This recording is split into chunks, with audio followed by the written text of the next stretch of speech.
Mr. President, thank you for joining us. How are you? I'm well, I'm strong, as are our people. Sometimes a little bit sad when we have some attacks, and each day proud of our soldiers and of our army. Oh, and of course, first of all, I'm proud of our people. Can I take you back to almost a year ago and the start of the war? Could you tell us what you remember about the night that the Russians were coming? Складна була ніч, і це абсолютно факт. Я пам'ятаю дружину, сім'ю, і це, як, знаєте, як фотографії з твого життя. Тобто ти фрагментарно пам'ятаєш деякі речі, а потім почався довгий день, який не закінчився і не закінчився до цього дня. Тобто я пам'ятаю вночі вибухи, дзвінки, і я сказав: збирайся, ти повинна зібрати наших дітей і розповісти їм все, що відбувається, і бути готові, тому що буде небезпечно в президентській резиденції, там, де ми жили тоді. І це зрозуміло, чому війна почалась. І ось і все. І я буду тут, на Банковій, з того дня, з тієї ночі. Я приїхав сюди. Я був першим. І потім почала з'їжджатися вся наша команда. І ми почали працювати. І з того дня, like I said to you already, that from that period, from those day, this day began this long day. How close were they to you? Some suggestions they were just 2 kilometers away. Чесно кажучи, ніхто точно цього не знає, якщо чесно. Давайте будемо відвертими. Працювали ДРГ-групи, якихось людей затримували в цьому кварталі, в кварталі урядовому. Це кілька кілометрів. Одну групу начебто затримали десь у парку біля Верховної Ради України. Але, дивіться, знаєте, було багато розвиток і багато різних розвиток. Говорили, як мені потрібно дуже швидко пересуватись, поїхати, тому що багато груп працює навколо будівлі Банкової і в урядовому кварталі. І тому треба робити ті чи інші кроки. Якісь люди були на під'їзді до Києва. Послухайте, для мене це така просто частина війни. Скільки таких людей було і скільки замахів, не вірте, коли кажуть хтось, це були десятки разів, тощо, я не знаю. Я не знаю, може якісь спецслужби знають краще. Here we are almost a year later and we're hearing about tanks. You need tanks, you need them fast. A deal is being done this week. What can you tell us about it? Ситуація з танками. Ми повинні з вами просто розуміти, тому що не можна просто дати танки або не давати. Питання в тому, що це дасть нам. Що це дасть? Довгий час ми говоримо про броньовану техніку, з якою у нас дефіцит. Дефіцит в порівнянні з Росією, з їх великою кількістю. У нас не такий дефіцит в порівнянні з іншими країнами Європи, скажу вам відверто. Але в порівнянні з тисячами танків, які є у росіян, у нас набагато менше. Танки, БМП, БТР, бойові машини, багато всього потрібно. І тому нам це потрібно зараз і відповідна кількість. Немає сенсу сказати, щоб якась провідна держава сказала: ми даємо Україні танки, ми їх підтримуємо, ось вам 5 танків. Що нам з ними робити? Ми не можемо комплектувати наші війська. Ми не можемо відправляти на навчання заради 5 танків, тому що це танки іншої компанії, іншої держави. Як ми потім будемо ремонтувати ці 5 танків? Для цього потрібно ремонтний хаб, тобто facilities. Да? І тому це не підходить. Тому проти 1000 танків Росії, ви повинні зрозуміти, ми паралельно будуємо якусь кількість танків. Ми ремонтуємо свої танки. Я не готовий говорити про це дуже детально, тому що вони б'ють по нашим тим чи іншим логістичним центрам. Ви розумієте мене прекрасно. Тому нам потрібно зараз 300-500 танків. І ось чому я так до цього відношу. Танки потрібні для наступальних дій по нашій землі, на нашій землі. Броньована техніка потрібна, щоб захистити наших людей. Ну, ось. But tanks are coming. Abrams tanks are coming from the United States. And finally, Leopard 2 tanks are coming from Europe. You must be relieved. Ще ні. Щойно. Шольц? Тільки що? Ну, у мене з Шольцем буде розмова. Ось зараз прес-секретар сказав, що щойно Шольц, канцлер Шольц, підтвердив, що дасть леопарди. У мене зустріч одразу з ним розмова по телефону одразу після нашого інтерв'ю. Я дуже радий, хочу подякувати Німеччині. Я дякую Британії і дякую Сполученим Штатам Америки за те, що вони прийняли такі рішення. Але я вдячний в цілому світу за підтримку України. Але якщо ми говоримо відкрито з вами і чесно, то кількість танків і термін, коли вони можуть до нас доїхати, мають невід'ємну, а важливу роль в порівнянні з тим, що прийняте рішення. У нас є зброя, по якій було прийнято рішення, а вона досі не доїхала. Буває, місяці їде ця зброя. Розумієте? І я не говорю, що хтось винен в цьому. Я просто говорю, що полегшення, відповідаючи на ваше питання, полегшення настає тоді, саме тоді, коли те, що партнери дають, воно починає працювати на захист нашої армії. The tanks could be here from Europe soon, but the tanks from America may take until August. Is that too late? Too late. But I don't know really. I don't know real situation for now, for this minute, when they will be, when America will give us Abrams, and I don't know. I don't know really when from Europe will come tanks. For example, we had a decision with Macron, and I'm thankful for him. I think he opened the new page. Yes, when he made the decision to give us tanks. I don't remember, it was 2 weeks, 3 weeks ago, we had phone call and he accepted that is a decision. I was emotionally, I was very positive, but I'm not 2 weeks the president of Ukraine in war. Yes, so I understand what does it mean. It means that they will come.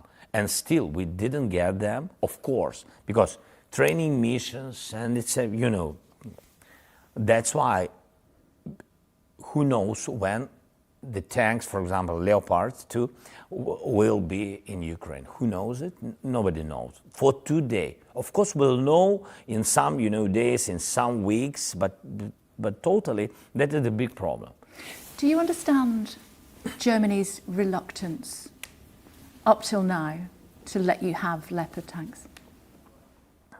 Ну, я думаю, що Німеччина емоційно, незважаючи на те, що вона зробила багато кроків щодо зміни своєї політики по відношенню до України, а це значить, що вона змінила політику по відношенню до Росії або до Кремля в цілому.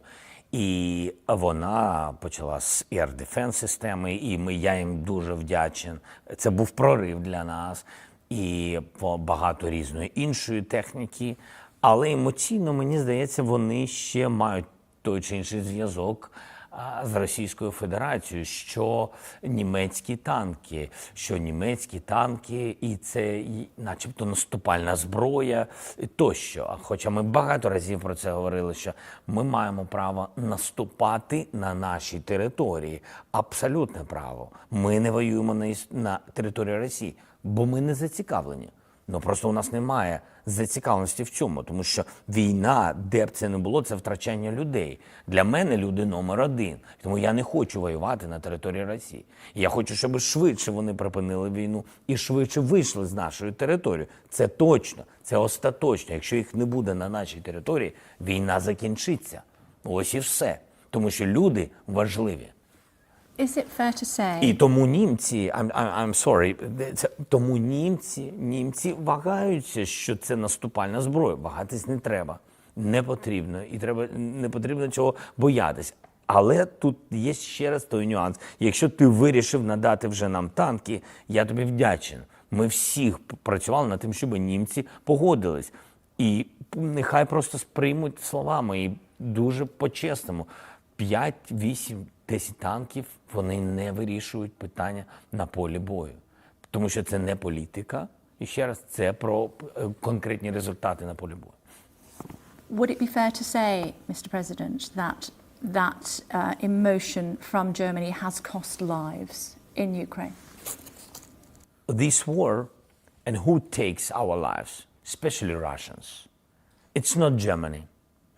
This war, it's not about Germany, not about France, not about Britain, not about everybody, not about USA, all these Russians' narratives that this war, that means that USA fighting on the territory of Ukraine with Russia, or NATO is fighting. That is their narratives. It's not mine because it's not truth. I have no narratives because I think that this more short way to the people, to society, just to speak very, very honestly and pragmatic. And so I'm very honest and pragmatic with Germany. I'm really thankful for decision, but if it's about some tanks, don't give us. That's true. But emotionally, it's not correct that they take the lives of our, no. The opposite thing, I don't know if it's right in English, I'm very sorry, and that's why, so I think that they support Ukrainians. So many people of our, it's a pity because of this war, a lot of our refugees are now in Germany, and they help them, so that is important. Mr. President, there's talk of a Russian surge coming soon. When do you think that might be, and how prepared are you? Ми бачимо 6 днів вже посилення як на півдні нашої держави, Запорізький регіон, так само і на сході нашої держави. Ми це бачимо. Ми це бачимо і на Лиманському напрямку, ми це бачимо на лінії Харківської області і Луганській, і ми це бачимо в Бахмуті вже давно, і там ми бачимо Вугледарський напрямок. Тобто, дивіться, ми бачимо кілька днів накопичення і більш потужні удари і наступи. Вони накопичують, вони продовжують це робити. Може бути кілька хвиль, і це правда, наступальних дій, залежить від міцності нашої, залежить від того, наскільки ми спроможні стримувати такі речі. І ви повинні розуміти, як це відбувається. Ми ж не просто стримуємо. Вони йдуть, наприклад, на Сході, вони втрачають велику кількість людей. Ну, просто неосяжно. Їм все одно. Ну, тобто вони не рахують людей. Факт. Ми рахуємо їх людей. І то у нас немає прям точних цифр, скільки їх загинуло більше. Але тих, кого ми реально бачимо і рахуємо, ми вже бачимо, і там тисячі людей. І вони їх просто кидають і кидають, кидають і кидають. Ось що ми бачимо. Тому наступ у них спроможний з будь-якого напрямку, це правда. Просто в деяких напрямках вони будуть використовувати більше людей. Як результат буде більше трупів. I was very privileged to meet your wife recently when she came to London, and when we were talking, there was an air raid siren next to your son's school. She was obviously very anxious. When that happens, she's a mother, she's not the wife of the president, and you're a father, not just the president leading your country in war. War rips families apart. A lot of young Russian boys are being sent to their deaths as cannon fodder. What's your message to their parents? Ну, ви знаєте, мені здається, що про це можна довго говорити. І я дуже намагаюся, дуже часто в своїх зверненнях вечірніх, знаючи картину, що, наприклад, 500 людей ворога сьогодні було вбито. І це молоді люди. І я дуже намагаюся часто давати сигнали, і вони були абсолютно різні. Спочатку я дійсно не розумів, я звертався до батьків, я розмовляв з ними російською мовою. Я їм говорив, не відправляйте своїх дітей, я вам говорю як батько. Невже вам не жалко? Невже вам не жаль? Ви ж воюєте не на своїй землі, ви воюєте не за своє, не за свої домівки. За що ви воюєте? Ви просто воюєте на нашій території, і люди вас не зустрічають. Подивіться, з квітами. Все це брехня, вас ніхто тут не чекає. Люди вас зустрічають зі зброєю. Як можна відпустити дитину, розуміючи, що вона загине, забираючи чуже? Тобто ви, відпускаючи свою дитину, ви вже робите з неї злодія. І це злодійство. І це вбивство. Це не захист, не самозахист. Це вбивство. Спеціально направлене вбивство. І за це все прийдеться відповідати. І якщо будуть в полоні, одна відповідальність, або буде відповідальність перед Богом в будь-якому випадку. Але вони залишаються молодими на цій землі через амбіції президента Путіна. Однієї людини. I do want to ask you a little bit more about your family. Yeah. I also want to ask you about your relationship with Boris Johnson.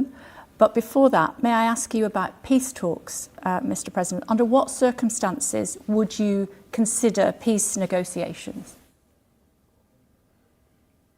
Ви знаєте, і на сьогодні мирних переговорів з Росією немає, тому що ви, напевно, правильно зараз сформулювали мирні переговори з Росією, тому що ми не розуміємо, хто це, з ким вести перемовини, про що перемовини, які перемовини. Вони на сьогодні злодії, які прийшли і вбивали, гвалтували, ось що вони робили. Вони не хочуть ніяких розмов, і це було до початку вторгнення. Президент Путін вирішив це. Я впевнений в цьому, що Україна – це перший крок на його шляху. Я впевнений, що він займається саме великою війною.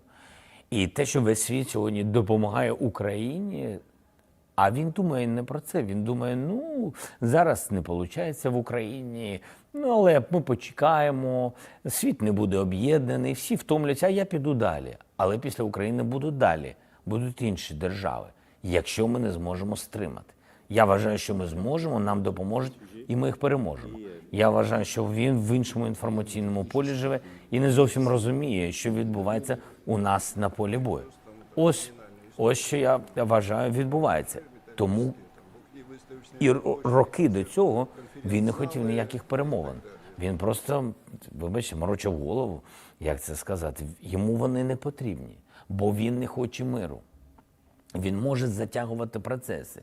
Вони робили меседжі щодо перемовин тільки в ті часи, і у нас в цьому є доказ, коли їм потрібно було на полі бою перегруповання, коли вони несли великі втрати і говорили, ми хочемо миру. Це брехня. Ми бачили, як вони говорили, хочемо миру. І в ніч в цього сигналу, і в ніч вони робили атаки ракетами.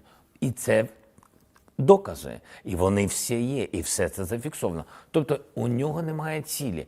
Якщо у російської сторони немає цілі, то для чого говорити, в принципі, про будь-який діалог? І друге, це у нього немає цілі. Ми будемо вірити, що коли Росія відійде на свою територію, вони визнають свої великі помилки, і це будуть інші люди при владі Російської Федерації. Ми сусіди. І тоді нам прийдеться розбиратися з цією ситуацією. Тоді, напевно, це буде можливо. If you can't sleep at night and are alone with your thoughts, do you ever wonder what might happen if you were in a room alone with President Putin? Would that help at all to resolve this war?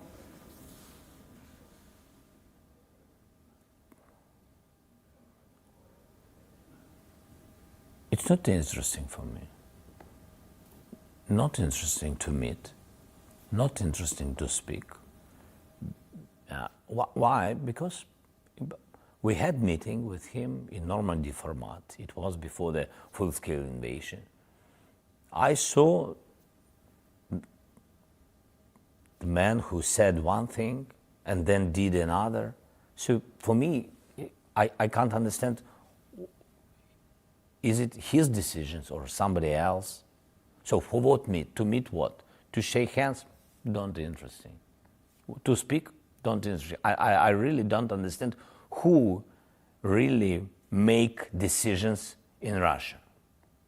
Sometimes I think their society, they push on him and he doesn't have his own decision. Sometimes I think that is his, close people. Sometimes close business or oligarchs. That's important for them to take some part of Ukraine because they see something for their future.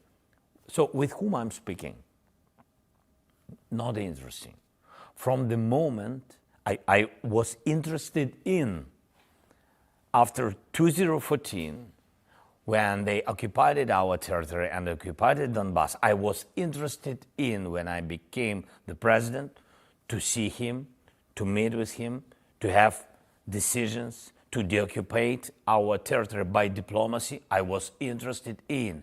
I met with him, and after that I made, tens, 100 phone calls to different leaders, like I did this time. But only the difference that previously I made the phone calls and said that it was before full-scale invasion. I said, the dangerous situation. He doesn't want to speak. I can't understand. Please make some meetings. Let's make diplomacy steps. Nobody. I made calls to Moscow, and I couldn't understand why they don't speak.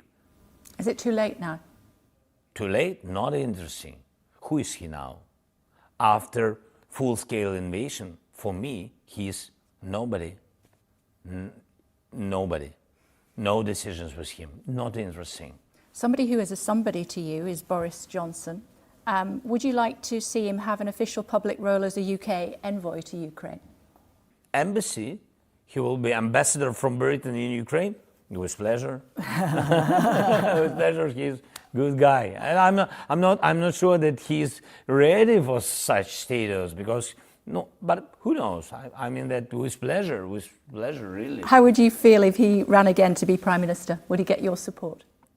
I think that it's not correct to me to support Johnson to be a Prime Minister when Rishi is Prime Minister. Is not correct. I'm sorry. I mean, totally, the policy, you have to understand my opinion. It's really my opinion that the society and so support it and so support us. So I'm very thankful, and all my appreciation just to Britain and to your people, to society, to Great Britain, all the regions. Really, they made a lot, and really helped. And and it was by letting Johnson. And now, if we're speaking about now, we have good relations with Sunak. I think we had more long relations with Johnson because it was more long time, and of course, very difficult time at the first days of full-scale invasion. That's why I saw Johnson in different situations. I saw him not in war and then in full-scale war. That's why we have special relations. Talk to me about your family life. You talked about them having to leave just before when the war was breaking out. You see them very rarely. I think the question is to my family. Am I good? Like father, their attitude to me. I think it's also not. I don't know if I can use such word. Not polite to speak about me. To speak about me in such case. But I think that they love me. And it's not about thinking. I feel it. I think that These feelings is the best one, and I want to save it. Yes, and that is the most important I have. So my family. How often And, do you what- manage to see them? How much? How often do you How manage? often? Oftener my wife than my children. It's a pity that I can see my children, once per. Now it's oftener than from the very beginning. Last 2-3 months we have once per 10 days. I can see my children 1 per 2 weeks. I see, have some food, have some talks, and I can see my daughter because she's a student from this year, and that's why I often see her than my son. He's a small guy. He's just young. He's just young. He's 10 years old. What do you some talk days. about? Oh, I think I'm listening. He's talking. He's so good. He's so sweet, and he's 10 years, but he's thinking like a tragedy for all our families. I mean that through Ukraine, because all our children, adults, and all of them, they speak about war. They speak about when we will win. They know it exactly. It's better than they know, better than me, I think. When you will win the war? Yes, they will win tomorrow, and it's about our children. And they know everything, about what's going on. We need tanks. What the chancellor, he's waiting. We have to push. We don't have F-16. We have to push them. So it's very interesting. I mean that, but it's interesting. And from one side, from another side, like I said to you, it's tragedy that they speak about it, not about children's, not about their games between each other, not about soccer. Yes, no dialogues about soccer. So that is the difference. But we will change this situation, I think. Soon. Can I ask you about your previous life when you were an actor and a comedian? Вчера пошли с другом на дискотечку. О, там видели прекрасно. Now you're a wartime leader. How do you bring that sense of humour that you undoubtedly have to your colleagues in order to keep up their spirits? I never lost my sense of humor. I think when people lose it, they lose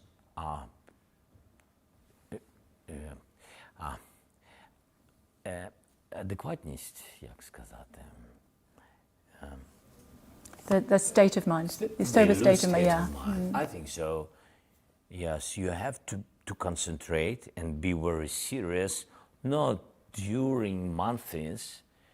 You have to do it in very important moments, in very difficult decisions. You have to be clever, and you have to be adequate, and you have to be brave, because you are the leader. That's it. It's very important. It's not interesting what you feel.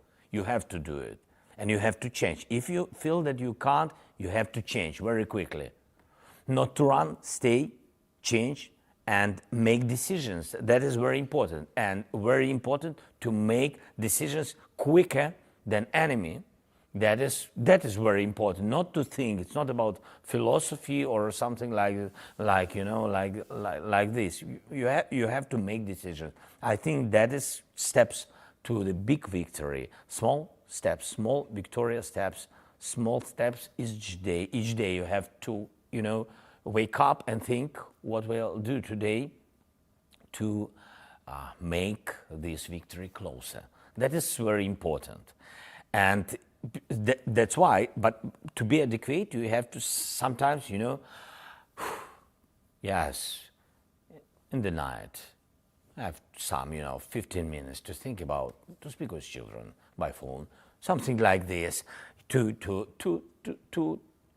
not without any crying, that it's so difficult and very huge to lead the country without all these things. It's not, I think you will find some people who will tell about you like in you know, social media, etc. Yes, without them, without it. You have to be strong, and that's why humor, sense of humor shows when you can joke, sometimes of course, shows that you are okay, that you are strong, that you control the situation. It's very important to control the situation. That's it. Nobody can make decisions without you, because then the result, so I mean that the result depends on you. Yeah, so that's why you have to concentrate, and humor makes you human. When was the last time you laughed? Was it my outfit? Oh, no, 1 second ago, I think last time. Yeah. Last time? Let me ask you this. It's your birthday today. Yes. Happy birthday. It's not funny. What would be I'm 45. It's not funny. what would be the best gift you could have? The best gift. I don't like. I mean that I had everything before my presidential time and before this war. And so I will not be surprised if we are speaking about some things, you know, some material things. It's not interesting. Yes. So, of course, if our soldiers can today deoccupy some little village, it will be great, because it's so difficult. It's so difficult. Like they go 100 meters, 500. 300, and then 300 back, and then 500 forward. So for me, the best present is walking forward. That's it. Thank you. And thank you.